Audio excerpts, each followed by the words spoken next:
Dans la petite ville de Gori, au centre de la Géorgie, un homme, près de 70 ans après sa mort, suscite toujours la polémique. Joseph Staline est né ici et attire toujours sur son nom près de 200 000 visiteurs chaque année. Ici, c'est la salle de la victoire.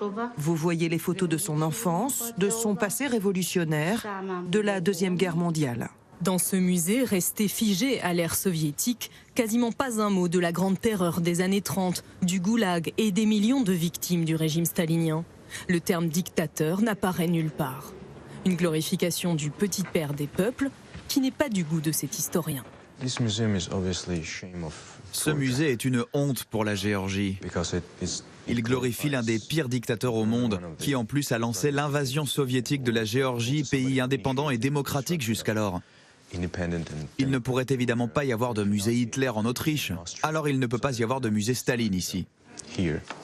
Des propos difficiles à tenir devant les guides. Alors Giorgi préfère nous emmener à l'extérieur, là où l'ombre des Russes plane le plus lourdement. Depuis 2012, 10 statues de Staline ont été érigées à travers le pays, comme dans ce petit village à 20 minutes de là.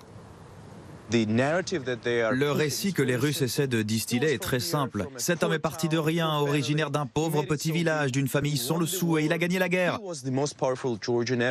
Il a été le plus puissant Géorgien que l'histoire ait connu, ce qui est vrai.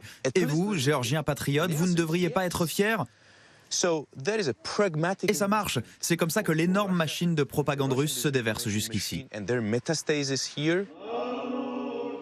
Une propagande également relayée par l'Église orthodoxe, puissant levier d'influence pour le Kremlin dans ce pays du Caucase, aux mœurs conservatrices.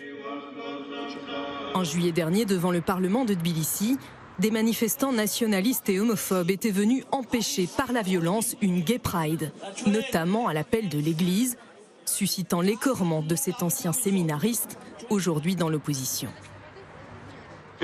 Cette croix a été érigée le 5 juillet par des groupes ouvertement pro-russes. Elle a été fixée ici, comme le symbole de leur victoire. Les manifestants d'extrême droite s'en sont violemment pris aux journalistes. L'un d'entre eux a même été tué.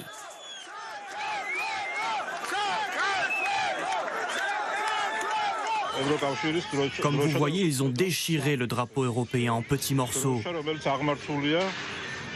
Ce drapeau, c'est le symbole de notre cap politique et de notre appartenance à la culture occidentale. Parmi les organisateurs, Levan Vazadze, un homme d'affaires géorgien d'extrême droite, ayant fait fortune en Russie et très proche de l'Église.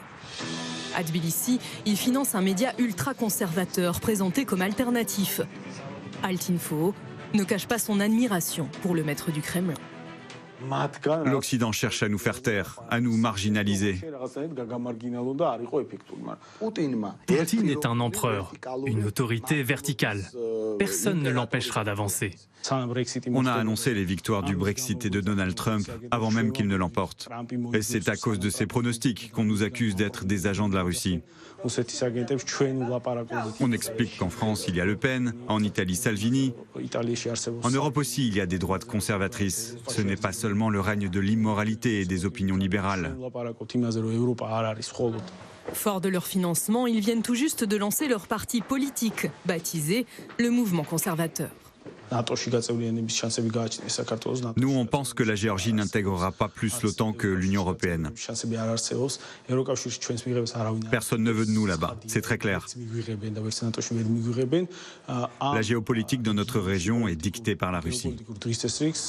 La Russie, omniprésente dans le débat politique en Géorgie, dans les esprits, mais aussi militairement dans les régions séparatistes, toujours accusée d'occuper pas moins de 20% du territoire suite à la guerre de 2008.